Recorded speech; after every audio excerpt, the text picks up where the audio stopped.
Make sure you have the max file chapter 3 road outline 02.max open. In this lesson, we're going to learn to clone objects.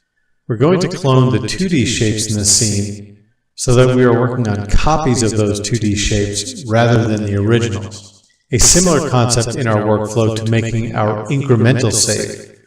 We want to work on a copy rather than the original. That way, if we mess anything up on the objects we're editing, we can always go back to the original and start over. Let's begin by right-clicking in the top viewport.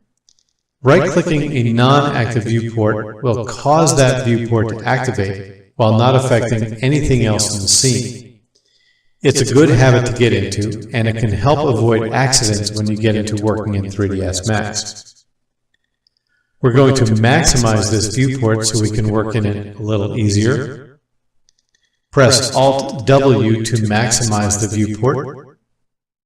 We have our 2D shapes, Road Centerline 01 and Road Centerline 02. We need to clone those. In order to do anything, we have to select an object first.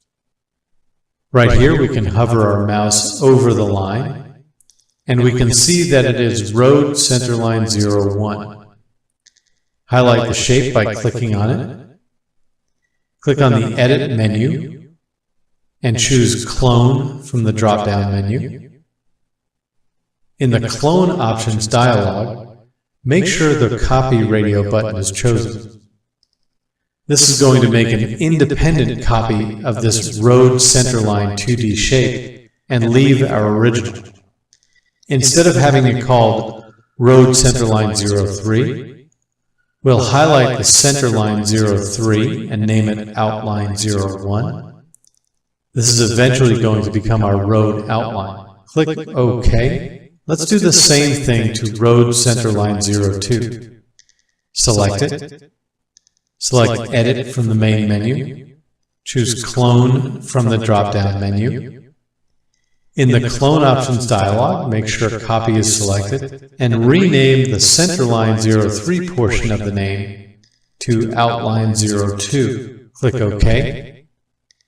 Now we have 4 2D shapes, 2 that are the original shapes, and 2 that are exact copies of the originals. Another thing to do on a regular basis is to save our file.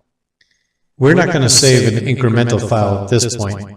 We're going to overwrite this particular file with the new information. Press Ctrl-S on the keyboard. That's the shortcut for save.